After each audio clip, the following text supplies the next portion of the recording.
us from the Creator. Trailing creativity in abundance.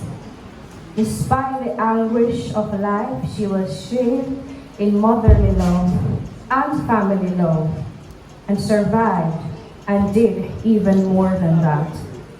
She thrived with passion and compassion, humor and style. We had her.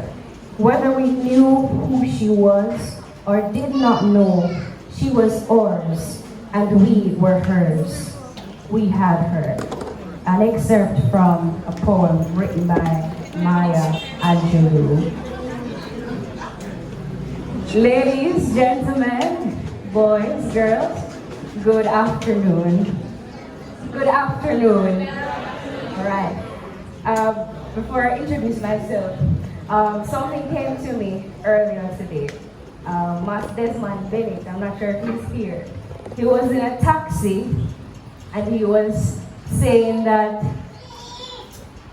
Aunty Sissy used to have one little one when you walk up and down with him everywhere I go. Everywhere. And he used to run joke and say, Aunty Sissy, give me that one there now. And Grandma would say, how would we give me a handbag? And today, with that being said, I am the handbag, probably not a handbag anymore. I can't stand on my own. But I've lived with her from I was 4. And I am so honored to stand here today to share the eulogy. I know she would have been so proud to see me standing here. So I won't cry, and Grandma would say, no cry, I read something really good. She would say that. So allow me to share with you today the eulogy for the life of Ceceline Amanda Ellis, affectionately called Aunty Sissy, Miss Sissy, and her church brethren would call her Sister Sissy or Sister Ellis.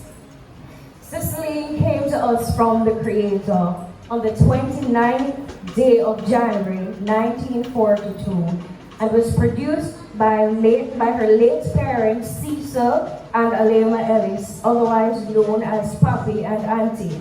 Born in the then peaceful community of their blue fields in our sugarcane parish, Westmoreland. Ceciline's first learning institution was at home and at church until she was enrolled into the Murnsville School. I recall her sharing stories of one specific teacher, Miss Booth. The older folks will know who I'm talking, Miss Booth. In those days, Grandma would say, they learned discipline. Upon leaving Murnsville School, she did not further her studies, but she was joyful to stay home and help her mother around the house with her younger siblings. And we all know Auntie Sissy is very helpful. And it's not tales I'm talking, you've heard it from persons who spoke before, so it must be true. And it started from she was a little girl. Her mother called her Nana because she was always beside her, helping. She later became a mother to her first child, Clover, followed by Marie, then Brian. She then sought employment in Kingston as a nanny and a domestic helper, where I remember Grandma used to share some stories about the white children she used to babysit, who them bad. But then in the evening, before bed, they would come and apologize to her whenever they give her trouble in the day. She used to work and send money back home, that time through post office. Later, Sissy returned home.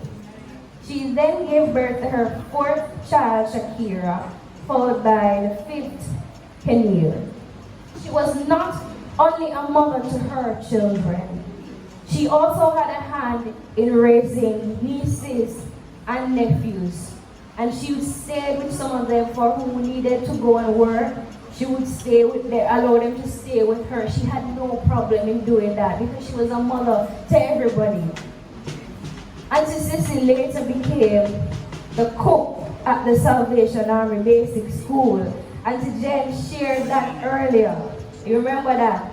But did you know she has worked there for 36 years? She loved the children and she had joy in preparing their lunch. And sometimes students didn't pay for the lunch, you know. As Valerie said, they have bills there. But under Aunty Sissy hand, everybody will be eating lunch every day. She has dedicated 36 years of her life as a cook. Might I add, she was not earning much. So it was never for the money. She loved the kitchen. Grandma just loved the kitchen. She loved the fire. Some may remember that she was the loyal assistant to the officers who were appointed to Bluefields. Sister Sissy's always up there, right up there, working. She was not being paid, but she was just so very helpful. And there were even instances where she would come to the house early Sunday morning, prepare meals for the officers, and if they have guests, and was still ready in time for church service on Sunday. And if you know Grandma, she worked, and she worked fast. And we all know Aunty Sissy was a godly woman, a prayer warrior, and oh how she could sing. Plus, she had a powerful voice, you know. She did not need a microphone whenever she raised the chorus. She loved the music, the good lively music, so she can dance whenever it's testimony service here. You see her dancing. She loved that, and she has never missed church. Captain Destina mentioned that. She has never missed church unless she was really sick. And if you and you know when Sister Sissy no come to church, it's bad. Because all when she's sick, she still a hard come same way. And while living with her, church couldn't miss me either. Every morning she would send me off before 10 o'clock to make it here at 10 o'clock for Sunday school. She loves her family and loves to see them in church. She also keeps all her family and relatives in her purse. Every morning, Grandma would pray a prayer. Every day, every morning, and at the end of the prayer, there was a specific ending. She prays for her brothers, her sisters, nieces, nephews. Then she lists her children in order of birth. She would say, bless Clover, bless Anne, bless Pitty, bless Shakira, bless Kenil. Then she lists the grandchildren, Hushain, Fitzgerald, Nico, Stevel, and baby Lexian. Now, years later, she became a great-grandmother, and she added these two to the prayer, baby Timothy and baby Azari. But guess what now? I'm still baby Lexian even after all these years. I guess it's because I'm the only girl, and she was still very protective of me. Even when I became of age, this is one of my favorite memories. Even when I became of age and wanted to go out, I would tell Mommy, I'm going out. But I couldn't allow Grandma to know. So whenever I'm passing by, I take time pass because we don't want Grandma to hear me.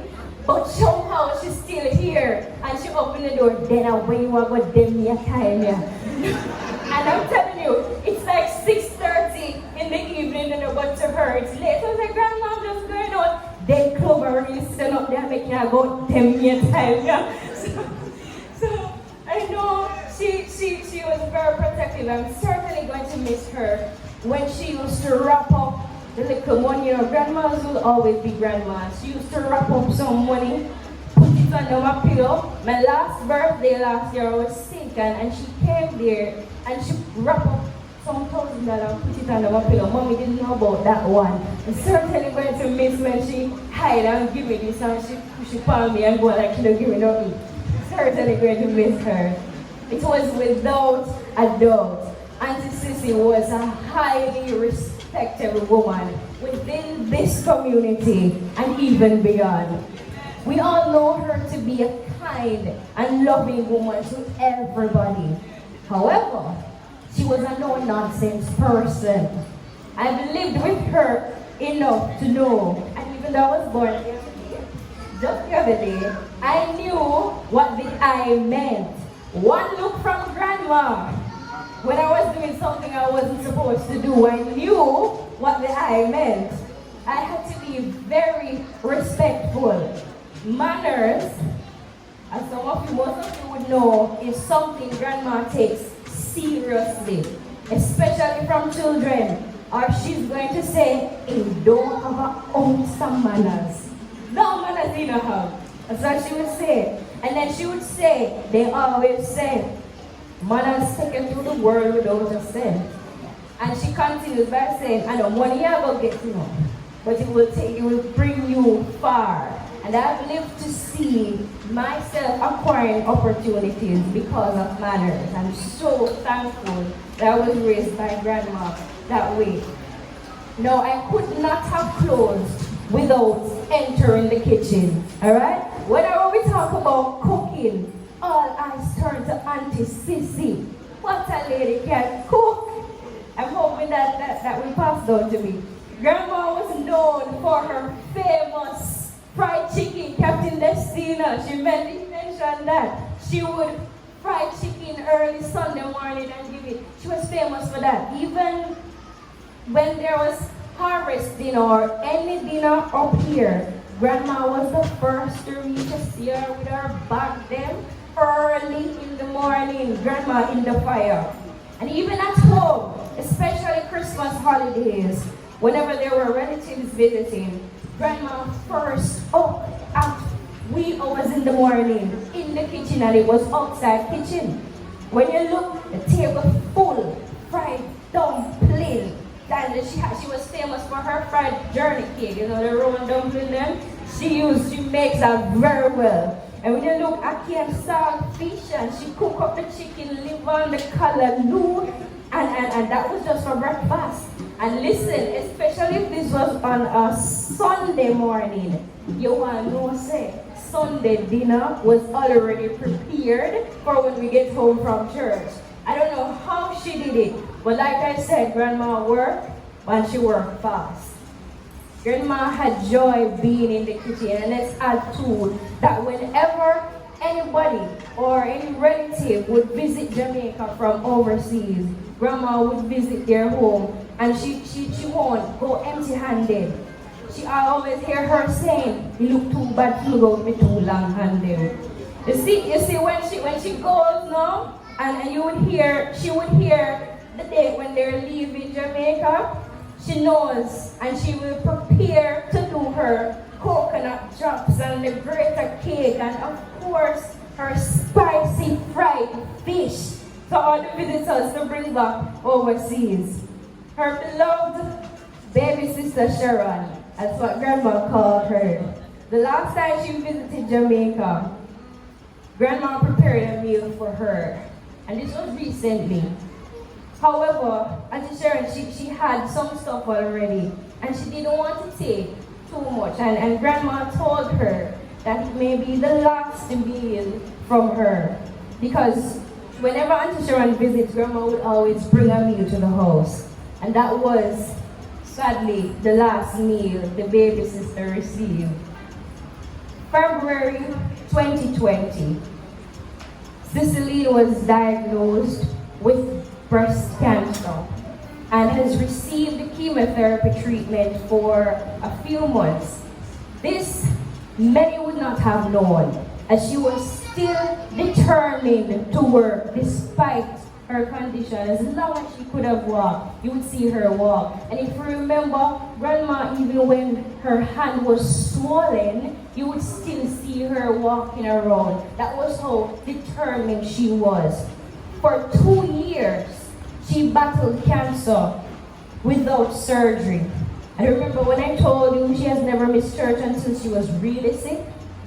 Well, Grandma was so ill that the last time she has been to church was January 2022, this year.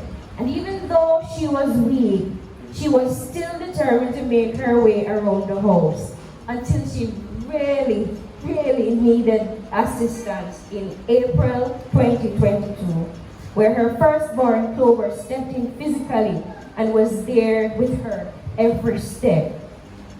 Grandma was very grateful for everyone who visited and for everyone who assisted her financially. And if you had visited her or you called her, whenever you asked how she was doing, she responds by saying, "Me not too bad, you know," even when she was on her sick bed.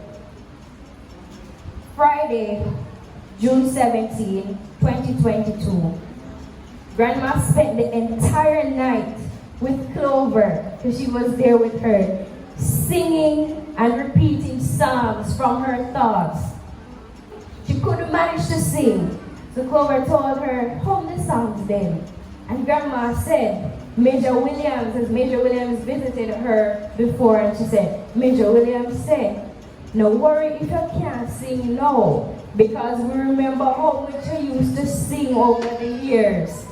And even when she could not, she was still able to do a little.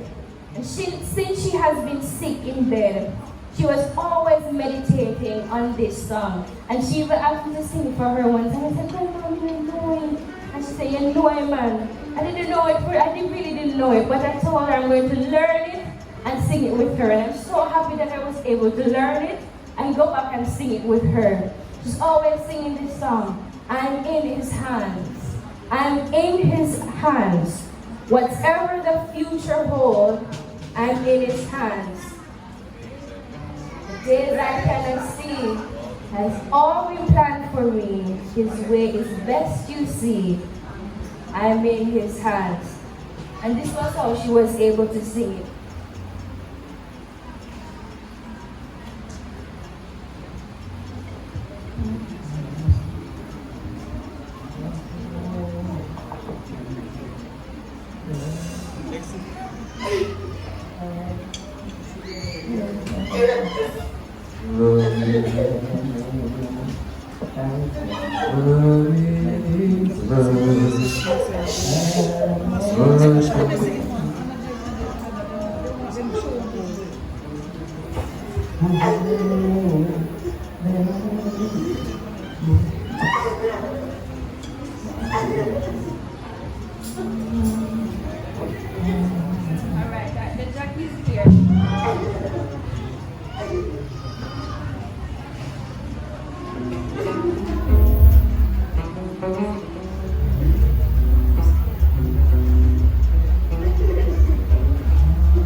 Unable to sing with a strong voice, but she was still singing, and that was the last recording I had of her singing. And I wanted to hear her singing this song.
Amen.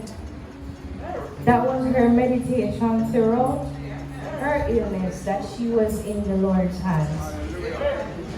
Saturday, June 18, 2022. In the afternoon, Grandma was so happy to see all her children there with her, along with some nieces and friends who came by. They all had a lovely evening singing and playing music for her. Later on in the evening, she was taken to the hospital where she was admitted. She was still so pleasant. She even told Aunt Marie that night, "I saw your fat." And she had the opportunity to speak with her brother Vince, sister Sharon, and dear nephew Keeble via video chat. Technology is good indeed. And she was so pleasant still speaking with them.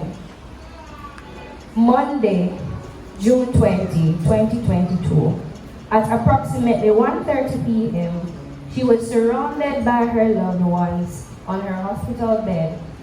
Though she was unable to speak, she could hum and she could say, "Hmm?" A few hours later, Grandma blew her last breath and was pronounced dead at 5:30 p.m. And I can only imagine she must have been singing in her thoughts, "I am in his hands. I am in his hands. The days I cannot see have all been planned for me. His way is best you see. I am in his hands." She leaves behind her beloved children, Clover, Anne-Marie, Brian, Shakira, and Kenil. Grandchildren, Shane, Fitzgerald, Nico, Stivell, and baby Lexian. Great-grandchildren, baby Timothy, and baby Azari. Her brothers, Carusak, Vince, and Bernie. Sisters, Inez, Tomsy, Mabel, Zona, and Sharon. 23 nephews, 21 nieces, a host of grandnieces and nephews, other relatives, and a beloved community of friends. Grandma will be sadly missed, but her memories will forever live on. Sleep on, Grandma. The song has ended, but the melody still lingers. I'm in his hands. I'm in his hands. I'm in his hands. At this time, the family will come. The future holds. I'm in his hands. Yes, I cannot see. Have only planned for me. His way is best you see. I'm in his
song has ended, but the melody still lingers.